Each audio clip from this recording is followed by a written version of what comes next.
Bienvenidos a nuestro podcast con el tema Impacto de la cultura de la seguridad del paciente en la atención de enfermería guatemalteca. Soy estudiante del 10º semestre de la licenciatura y mi nombre es Rocío Eunice Ventura Ambrosio. Le damos la bienvenida a todos los que nos pueden visualizar por medio de las plataformas digitales. De la misma manera me presento, mi nombre es Yulmi Mayerly Soto Sandoval, soy estudiante del 10º semestre y en esta hora tengo la oportunidad de darle la bienvenida a la licenciada, entonces el espacio es con usted, licenciada, para que pueda presentarse. Hola, ¿qué tal? Mi nombre es Geniceli Lizeth López Velázquez, licenciada en enfermería. Es un gusto estar con ustedes compartiendo este tiempo. Muy amable licenciada, gracias por presentarse. Quisiéramos que antes de poder ingresar a nuestro tema nos contara un poco de su experiencia laboral. He trabajado como supervisora por 5 años en diferentes entidades, en el Hospital Nacional de San Marcos, en algunas comunidades. También laboré en el Hospital Nacional de San Marcos por contrato supernumerario en el tiempo de COVID y actualmente laboro como docente universitaria, también como supervisora de prácticas de la Escuela de Enfermería. Esa sería mi experiencia laboral. Gracias, licenciada. Escuchamos que ha tenido una larga experiencia laboral y gracias por compartirlo con nosotros. Ahora quisiéramos iniciar con nuestro tema y usted nos podría contar por qué se habla tanto de la cultura en seguridad del paciente y no solo de protocolos. Muy buena pregunta. Recordemos que cuando hablamos de cultura no solamente estamos hablando del cumplimiento de normas, de creencias, de valores, sino estamos hablando de que el personal en salud debería de ampliar esta cultura, ¿verdad?, dentro de los hospitales o dentro de los distritos de salud. También hablamos de un cambio de mentalidad de todos, porque si hablamos de que yo pienso de que la cultura no es sinónimo de que tiene pertinencia cultural el paciente, claro que es sinónimo, porque estamos hablando de que el paciente debería de tener una buena atención, respetando sus creencias, sus valores, el idioma que habla, y nosotros asociarnos de esa manera a ellos. También vamos a mencionar que la cultura va más allá de cualquier ámbito. Tendríamos que implementar de que el personal de salud debería de tener varios cambios, ¿verdad? Iniciando desde los médicos hasta el personal de intendencia, para brindarle en sí al paciente una buena atención y que el paciente sea prioridad en ese sentido. Y un claro ejemplo podríamos tener que hay muchos protocolos dentro de los hospitales. Uno de esos podría ser un protocolo de higiene, pero si no hay cultura que respalde estos protocolos, definitivamente no tendríamos cómo visualizar el cumplimiento de los mismos, ¿verdad? Cuando estamos hablando de cultura, también nos podemos referir a que para poder ejecutarla necesitamos de hábitos, porque si no tenemos los hábitos, tampoco podríamos ejercer como tal estos protocolos también. Sí, recordemos que los hábitos, cuando hablamos de cultura, yo siento que estamos hablando de una palabra amplia, porque cultura es, si hablamos de cultura, estaríamos iniciando a hablar del ser humano, y el ser humano, recordemos que es un hombre pensante, y un hombre pensante ya ejecuta todos los hábitos que día a día estamos aprendiendo, ¿verdad? Pero si nosotros no nos capacitamos, si nosotros no conocemos, porque hay ciertos lugares donde solo hablan un idioma, y si nosotros solo hablamos español, obviamente no vamos a entender esas palabras, ¿verdad? Aunque nosotros estemos, hasta el saludo es totalmente diferente. Y eso me he dado cuenta yo en muchos de los lugares a los cuales he ido, que el saludo es diferente, es algo, y uno se tiene que acomodar a esos nuevos cambios. Así Así es, licenciada, muchas gracias por compartirnos estos conocimientos. También queríamos así un poquito hablar de los elementos que conllevan la cultura. ¿Nos podría usted comentar algunos elementos básicos? Bueno, vamos a mencionar 5 pilares fundamentales. Uno sería la comunicación efectiva entre el personal. Recordemos que si el personal tiene una excelente comunicación, podemos mejorar, ¿verdad? Pero si hay ciertos inconvenientes que se dan de que no tenemos una buena comunicación, jamás vamos a poder resolver ningún tipo de problema. Y ahí podemos poner un claro ejemplo. Alguien que llega tarde y necesitamos llamar la atención, pues lo primero que tenemos que hablar es dialogar, ¿verdad? Mire, ¿por qué vino tarde? Porque hay ciertas cosas que pasan, se atrasó el bus, etcétera, ¿verdad? Algún otro inconveniente que pueda surgir dentro de que no estaba previsto, ¿verdad? Otro podría ser aprender de los errores en lugar de castigarlos. Tendríamos que conversar qué pasó, nuestra capacidad de resolver problemas, de resolver conflictos para que nosotros podamos mejorar esos errores, ¿verdad?, que están sucediendo. El otro sería capacitación continua del personal, y recordemos que en enfermería siempre hay una capacitación continua. Hay un programa educativo del personal que vamos viendo, ¿verdad?, cambiando e innovando cada tema para que nosotros podamos capacitar a nuestro personal. Y recordemos que todo va cambiando. Y un claro ejemplo sería ahorita las normas de atención en salud, que han cambiado, que han variado, y que ahorita ya hay aspectos legales, ya hay más módulos, ya se dividieron cada uno, ¿verdad?, con su aspecto fundamental y la iniciativa. Y esto es fundamental, porque si hablamos de normas de atención, cuando nosotros estamos brindando consulta, sabemos que ahí nos vamos a guiar. En alguna duda, ahí está la norma que nos va a basar cómo vamos a atender a nosotros ciertos tipos de problemas.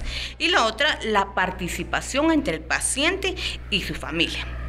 Si el paciente tiene participación en estos métodos, es importante, ¿verdad? Pero muchas veces a nosotros no nos gusta decirle al paciente qué enfermedad tiene, qué patología tiene, no, sino como que vamos aislando esta información. Uno, podríamos hablar por contextos éticos, otro podríamos hablar también por implicaciones legales, ¿verdad? Que no somos nosotros los que tenemos que dar esa información.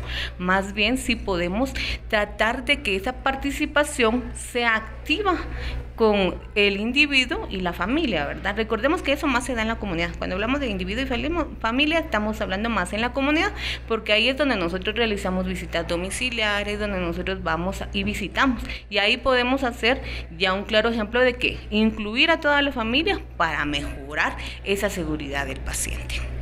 Y por último sería el liderazgo comprometido con la seguridad del paciente, que nosotros tengamos una iniciativa. Recordemos que no todos somos líderes, porque seríamos mentirosos de decir que todos somos líderes. No todos somos líderes. Algunos tenemos algunas capacidades mejores que otros, pero sí podemos iniciar con ese liderazgo para poder nosotros mejorar esa seguridad del paciente, brindarle una buena atención al paciente. Usted nos ha comentado una palabra clave, podría decir, lo que es la iniciativa. Para poder cumplir nuestros 5 elementos que nos ha dado, si nosotros como personal no tenemos la iniciativa o al menos la responsabilidad de poder investigar sobre ciertos tipos de acciones que tenemos que realizar, no podríamos ejecutar como tal los elementos que nos han mencionado. Entonces sí depende mucho de nosotros para poder así ya en un equipo trabajar de mejor manera y poder tener en cuenta estos elementos. Quisiera enfatizarme un poquito en el segundo elemento que nos ha mencionado, el que es aprender de los errores en lugar de castigarlos, que nos podría mencionar algo en el contexto guatemalteco. Acá vamos a poner un claro ejemplo, ¿verdad? Que no debería de suceder. Uno, por varias situaciones que ahorita voy a explicar. Sería la administración errónea de un medicamento. Recordemos que cuando nosotros estamos administrando un medicamento tenemos que verificar Uno, qué medicamento estamos administrando, el nombre del paciente, la identificación del paciente, la vía, la hora, ¿verdad? Y ahí vamos a hablar de muchos aspectos más adelante, que serían los correctos. Si nos hemos dado cuenta, si hablamos de innovación, estamos diciendo que todo ha cambiado, porque antes solo eran 5 correctos. Ahorita ya estamos diciendo que ya son 15 correctos, que van cambiando hasta la fecha de caducidad, el color del medicamento, pero no vamos a introducirnos tanto a eso, sino vamos a hablar también de que en muchos lugares, si sucede este caso, o sea, la mala administración o el error de un medicamento, se oculta, ¿verdad? Por miedo a sanciones o a implicaciones legales, porque si hablamos de implicaciones legales a la mala administración de un medicamento, puede costarle la vida a un paciente. Entonces deberíamos, ahí sí, mucha atención. Yo por eso digo, cuando usted administra medicamentos, usted tiene que tener la seguridad, la visibilidad de qué es lo que usted está administrando, a qué paciente, porque no sabemos, ¿verdad? Por eso bien dice un dicho, que usted va a tratar a los pacientes como usted quiere que lo traten, o como usted quiere que traten a sus familiares, ¿verdad? Y también recordemos que esto sería parte fundamental de que cómo podría ser el personal si sucediera en dado caso, pero no tendría que suceder. Uno, reportarlo, ¿verdad? Porque quiera que no, tenemos que reportar qué pasó, por qué pasó, todo lo que tenemos. Analizarlo en un comité. Tercero, ya verificar si el comité ya está dentro de los hospitales o dentro de los distritos de salud para poder analizar y prever esos errores, ¿verdad? ¿Y cómo podremos prever nosotros esos errores? Con la constante capacitación de nuestro personal nuevo. Por eso cuando hablamos de constante capacitación, estamos hablando de un plan de inducción cuando entra nuestro personal nuevo, ¿verdad? Que usted debería de enseñarle dónde está el todo, ¿verdad? La infraestructura, los medicamentos, qué medicamentos, y también el autoconocimiento de nosotros, ¿verdad? Que nosotros debemos de saber qué es lo que nosotros vamos a hacer, los nombres de los medicamentos, los efectos secundarios, qué es lo que pasaría si nosotros estamos administrando mal un medicamento. Prepararnos previamente.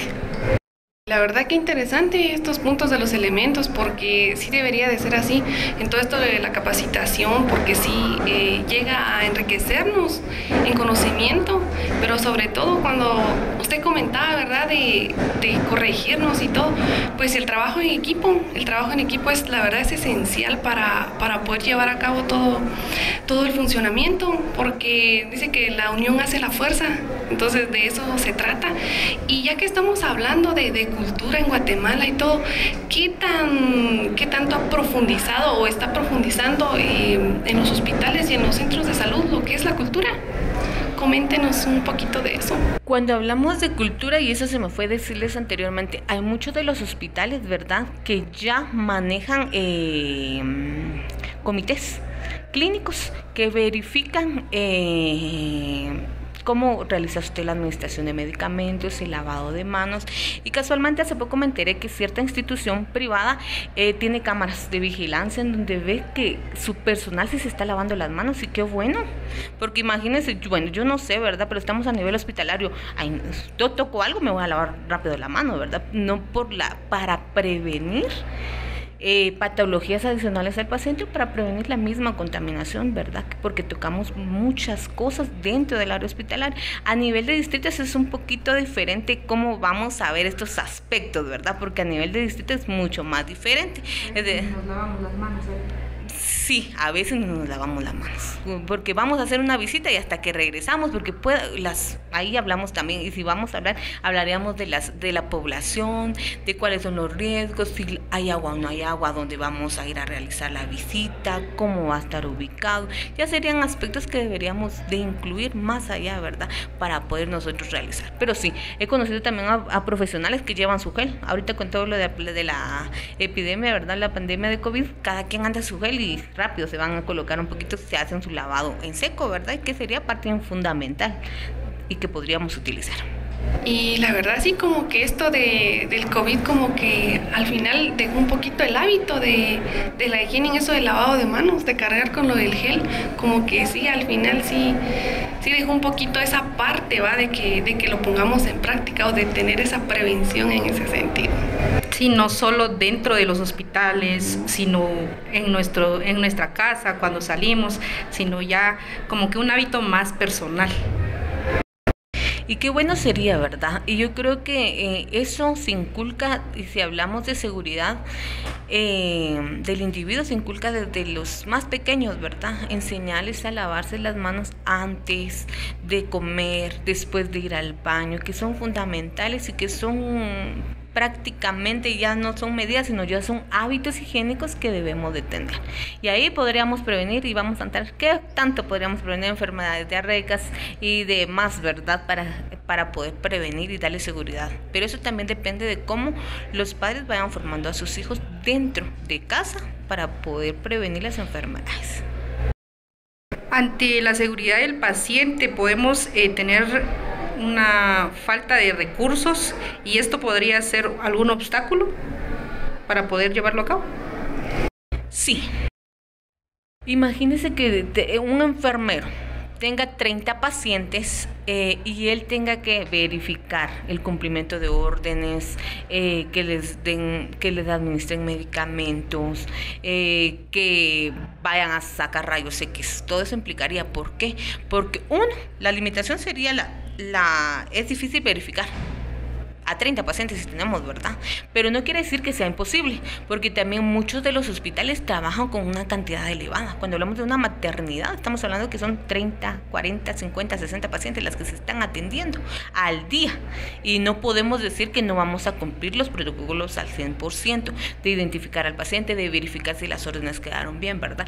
Como que ya aquí en Guatemala nos acostumbramos a que el personal tiene que trabajar con rapidez, pero ya hablamos de una eficacia y una eficiencia, ¿verdad?, que vamos a tener, porque no quiere decir que con el hecho de que tengamos demasiados pacientes no vamos a cumplir todos los protocolos. Sí, debemos de tratar la manera de, con los pocos recursos que tenemos, siempre poder atender de la mejor manera al paciente y velar por la seguridad de ellos. También aquí podríamos hablar un poquito de la sobrecarga laboral, ¿verdad?, que muchas veces se maneja en todos los lugares, porque si nos damos cuenta, cuando usted va a un territorio también tiene asignado varias pacientes puérperas, varios niños desnutridos, cómo es el seguimiento de todos ellos, ¿verdad? Pero para brindar una buena seguridad o una cultura de seguridad, nosotros tenemos que tener conocimiento de qué es lo que vamos a hacer. Y por ejemplo, y a eso hablábamos, los niños desnutridos, por ende, si usted no lo pesa bien, no lo talla bien, ¿qué va a decir? No le va a brindar una buena seguridad al paciente. ¿Por qué? Porque si usted no lo talló bien, no va a salir y nos puede salir más desnutrido de lo que está. Si usted no lo pesó bien, nos va a salir igual, va a variar toda la información que nosotros hagamos. Así es, entonces hablamos de que al final la sobrecarga del trabajo sí influye en el cuidado que se está teniendo, porque no se le puede brindar la suficiente atención a un paciente, por lo mismo que la sobrecarga es demasiada, ¿verdad? Pero como usted ya mismo mencionó, ¿verdad?, es algo que no es imposible, pero sí cuesta, la verdad. Si hablamos a nivel de uno como trabajador, la sobrecarga al final es demasiado, digamos, porque usted lo mínimo que tendría que atender es por lo menos para atenderlos bien unos 10, 15 pacientes, pero ya tener 30, 40, 50, 60 pacientes.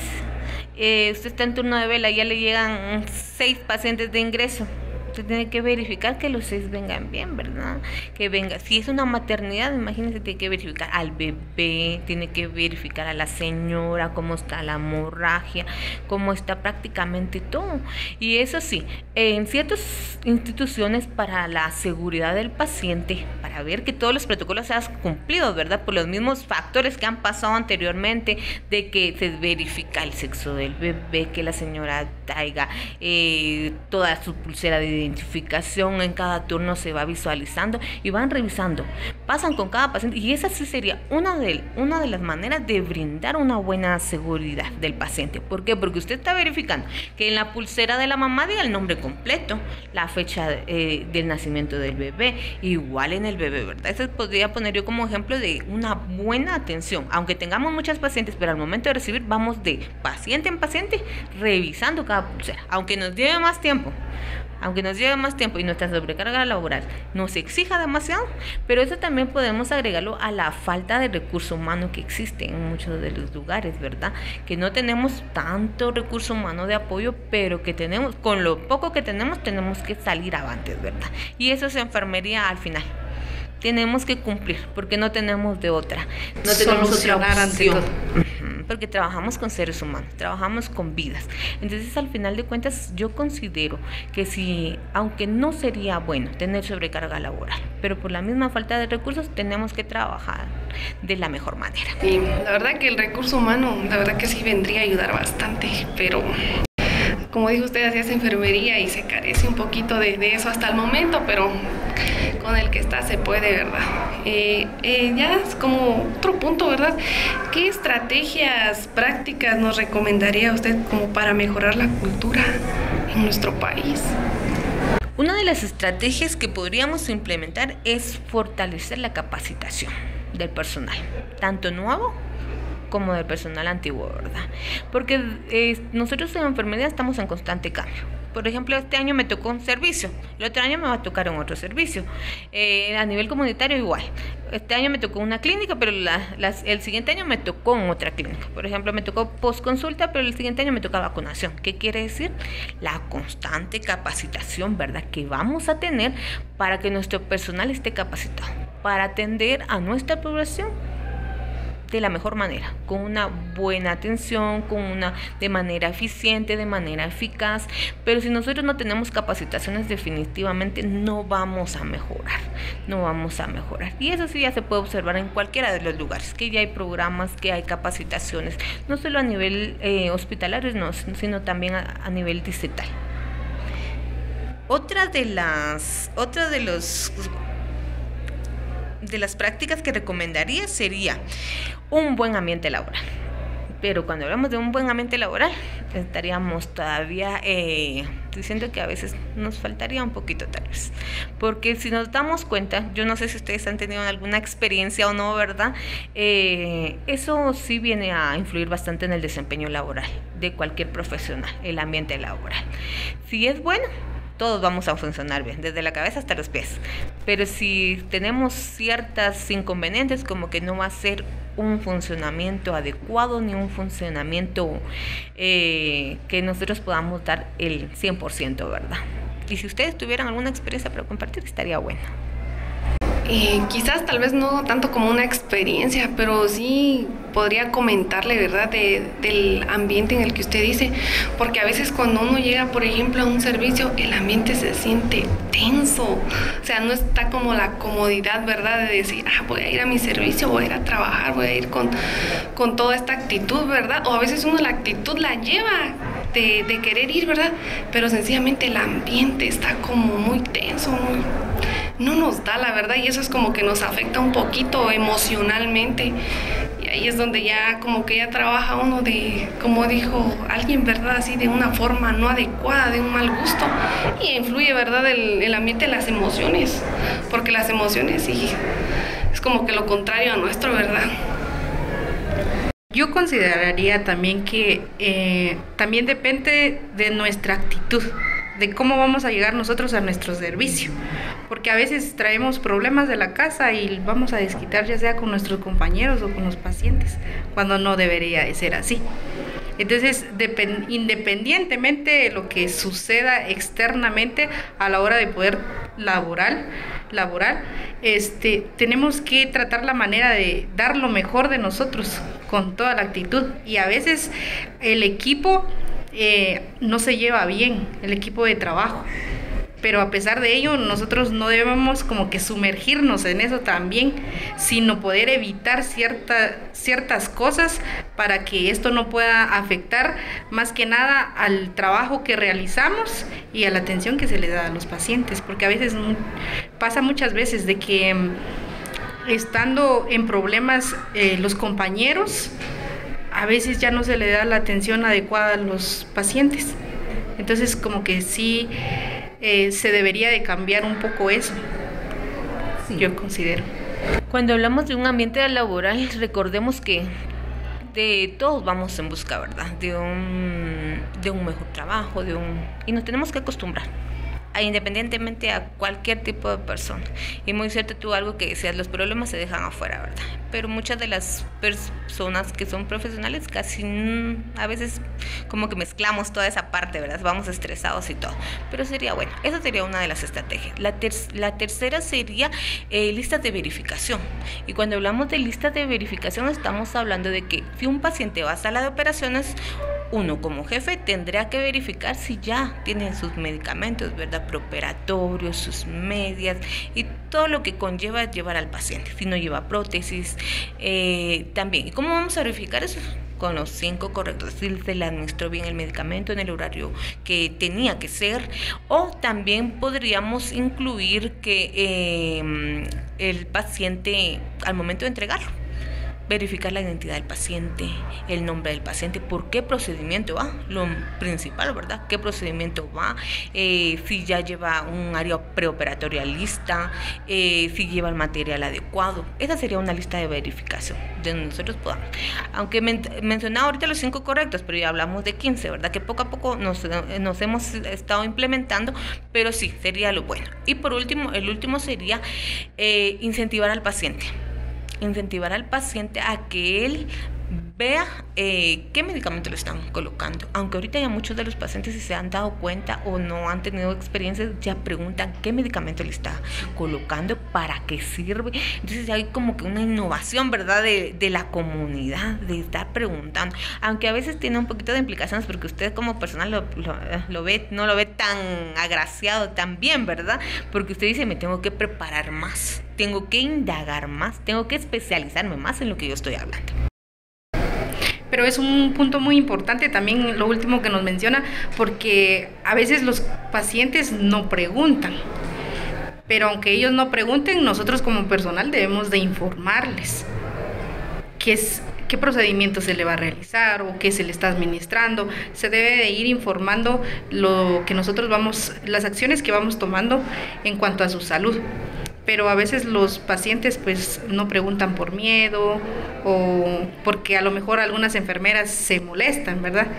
Entonces ellos evitan hacer las preguntas, pero es fundamental que ellos pregunten para que ellos puedan tener también conocimiento de su salud.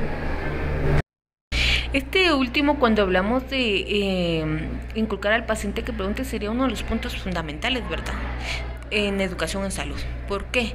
Porque si nosotros queremos tener una buena seguridad en calidad al paciente, estamos diciendo que el paciente tiene que tener una buena educación. ¿Y cómo va a tener una buena educación? Dándole educación incidental, dándole su educación permanente, ¿verdad? Y como tú lo mencionabas, indicándole cuál es su patología, qué procedimiento le hicieron, qué medicamento se le está colocando, porque muchas veces el paciente dice, me duele bastante, pero si no le decimos que a las 10 de la mañana le toca su medicamento para el dolor, él va a seguir indicando que le duele bastante, ¿verdad? Entonces, por eso mencionaba el empoderamiento de la comunidad, del individuo, de preguntar para qué sirve, para qué beneficios tiene. Y muchos ahorita preguntan, vamos a una consulta, algún puesto de salud, y la señora ya lleva sus controles, la señora le va a preguntar para qué sirve el sulfato ferroso, para qué sirve el ácido fólico, qué beneficios va a tener. Pero si nosotros como personal no sabemos ni para qué sirve, no podemos tener un buen empoderamiento de la comunidad, ¿verdad? ¿Han cambiado los tiempos? Sí, han cambiado, porque han cambiado bastante. Ahorita todos preguntamos para qué sirve tal cosa. Si nos mandan a hacer, estoy enferma, tengo una infección del tracto urinario, nos mandan a hacer un ultrasonido de vías renales y un ultrasonido de uretra, lo que vamos a ver que ha cambiado bastante, ¿verdad? Porque yo ahorita pregunto, yo digo, ¿para qué sirve esto? ¿Para qué sirve lo otro? O sea, ya tenemos un buen empoderamiento. Y ahí es donde va a iniciar también el cambio de cultura, ¿verdad? El paciente, porque el paciente se va a educar. Pero sí depende de nosotros. Pero yo he puesto un claro ejemplo y digo, sí hay programas educativos en ciertos distritos, pero si no se dan el cumplimiento, solo de nada sirve. ¿Por qué? Porque están escritos todos los programas, pero no los brindamos. De nada nos serviría, el paciente no estaría educado, ni porque nosotros quisiéramos. Y en algunos lugares sí se da, que nada más se quedan los programas educativos ahí de la mano y no mencionamos nada, no hacemos nada también. pero no en todos los lugares, pero algunos sí se dan. En cuanto a la pregunta que hacen los pacientes, considero que también puede ser como una ventaja, porque a lo mejor nosotros por algún motivo nos estamos equivocando, ya sea de medicamento o de paciente, y eso podría ayudarnos a corregir eso o a evitar que pueda ocurrir un error. Ahora, en cuanto a la educación permanente, yo considero también que también nos basamos un poquito al liderazgo, porque a veces no todos los profesionales tienen el liderazgo. Y recordemos que nosotros no nacemos con el liderazgo, sino lo vamos formando. Y es un punto como clave para poder ejecutarlo como tal, porque si no tenemos de nuestro liderazgo, no vamos a accionar. Y yo quiero complementar un poquito lo que tú decías ahorita. Es bueno verificar, ¿verdad? Porque si estamos equivocados, el nombre del paciente. Hace poco tuve una experiencia en cierta institución y lo manejan totalmente diferente los medicamentos. Totalmente diferente a todas las experiencias que había tenido. Ahí en el ticket va el nombre del paciente, su medicamento, el horario que le corresponde, ¿verdad? Acá en San Marcos no utilizamos ticket, pero en estas instituciones sí se utiliza ticket, que es un poquito, yo lo sentí más beneficioso. ¿Por qué? Porque usted corrobora el nombre del paciente, por ejemplo, mencionó mi nombre, Geniceli López, cama número 3, dice ahí, ¿verdad? ¿Qué medicamento le está usted colocando? Entonces ahí menciona todos ahí en el ticket solo va el nombre del medicamento y el horario y la vía. O sea, está más fácil, porque en algunos lugares solo manejamos Cardex. Y en el ticket solo le toca 6 de la mañana, aparece el rojito, ¿verdad? 6 de la mañana, y es más fácil administrar medicamentos porque usted va verificando los dos. Y lo mismo que yo le digo, usted tiene que estar seguro de lo que está administrando, seguro de identificar al paciente, y si en dado caso hubo una confusión, pues usted le pregunta, ¿verdad? Por eso digo, la buena iniciativa de las personas también, porque ellas le preguntan para qué le está dando usted ese medicamento, o ya conocen su horario, entonces usted ya así como que, y si no, ya le pregunta, ¿y mi pastilla? ¿Por qué no me lo vino a bajar? Porque ahorita me tocaba una pastilla. Entonces hay una buena iniciativa, ¿verdad? Del individuo, de la persona, del paciente, en mejorar su estado de salud. Ahorita ya no es como antes, que ya se lo pasaba a usted, aquí está su medicamento. No, ya ha cambiado bastante, ya hay un empoderamiento. Sí, ellos se informan en veces más que el personal de su patología, y hay algunos que ya llevan tiempo dentro del servicio, entonces conocen perfectamente sus horarios y lo que se le debe de administrar.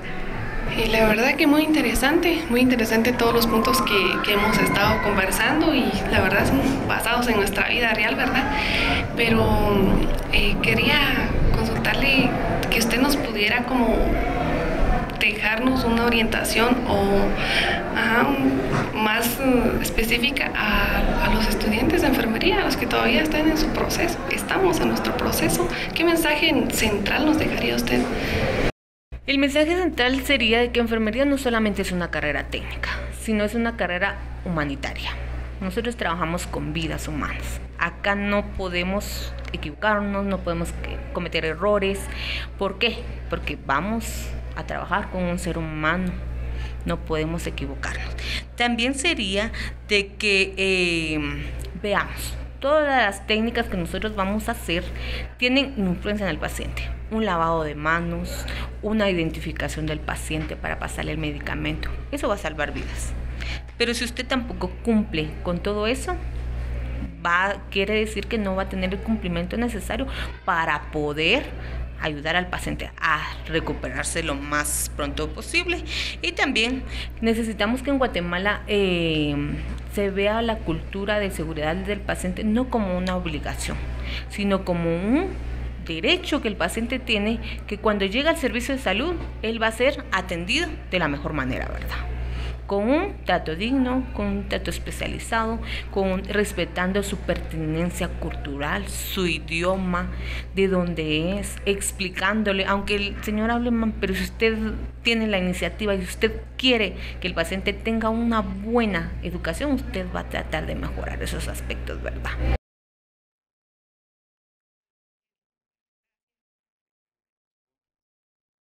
Muy bien, pues ya hemos tenido un poquito del concepto general de lo que es la cultura de la seguridad del paciente. Quisiera que nos pudiera comentar alguna experiencia, ya sea personal o de sus alumnos que ha supervisado en cuanto a este tema. Ellos se han acercado para poder preguntarle sobre de qué manera accionar ante algún error, o ellos son como intimidados ante los errores que se pueden cometer al momento de poder atender al paciente. Bueno, tal vez experiencias en equivocación en algún error de un medicamento no he tenido, porque sí, al momento de estar con ellos me gusta ir dando medicamentos con ellos prácticamente. Entonces sí soy muy cuidadosa para evitar este tipo de errores, por las implicaciones legales que tiene, por que podemos dañar al paciente, etcétera, ¿verdad? Pero ¿cómo manejo yo? ¿Verdad? Mi administración de medicamentos. Uno, como les indicaba, llevamos tickets, vemos medicamentos, les digo, lea el nombre del medicamento, porque pueda que 2 ampollas sean igual. Por ejemplo, el meropenem y la ceftriaxona son similares en el color, pero son totalmente diferentes. Entonces yo le digo, lea que está colocando, o lo colocamos en un espacio diferente, ¿verdad? Los medicamentos especiales que comúnmente le llamamos nosotros. Entonces sacamos primero los antibióticos, ceftriaxona, y de ahí los especiales, vancomicina, meropenem, que van diluidos, ¿verdad? Por todos los aspectos que conlleva pasarlos directo, ¿verdad? Todo lo que tiene eso. Entonces eso, verificación del paciente, del medicamento, en cuánto se va a diluir, si tienen dudas que pregunten. Yo le digo, si usted tiene dudas, pregunte. Si usted tiene dudas, pregunte. ¿Por qué? Porque más vale que usted me pregunte a que usted cometa un error, ¿verdad? Y al momento de ir dando medicamentos a los pacientes, yo voy con ellos y vamos verificando. Este le corresponde en tal horario, para poder evitar esos errores, ¿verdad? Pero por las mismas implicaciones legales que tiene, entonces yo sí soy muy cuidadosa en ese aspecto. Al momento de indicarle al estudiante, yo le digo, cuando estamos en laboratorio, le digo, usted va a verificar nombre del medicamento, cuánto es la dosis, qué vía lo va a colocar, y usted va a ser el responsable, porque usted va a marcar, porque usted va a colocar sus iniciales, usted lo colocó. Usted estuvo en el turno, ¿verdad? Entonces, esos son los aspectos que yo tomo en cuenta para prevenir ese tipo de errores. Y la verdad que esos puntos que usted menciona como que nos motivan un poquito como a exigirnos a nosotros mismos esas correcciones, de tener eso como de estar prevenidos y de analizar bien lo que se está realizando, porque un pequeño error como eso tiene grandes consecuencias, y en enfermería las consecuencias son legales. Entonces se pueden llevar a un extremo, la verdad, grande, pero si nos orientamos y si empezamos desde donde debe de ser, ¿verdad? Creo que podemos llegar sin ningún problema, sin ninguna consecuencia alguna. Hasta en ese sentido, la verdad. Sí, otro ejemplo podría ser, ahorita que tú mencionabas eso, tomo la maternidad, ¿verdad? Al momento de egresar los pacientes, dice que ya les habían pasado varios problemas. Una vez los demandaron porque el niño no aparecía en cierto lugar y ya le habían dado egreso.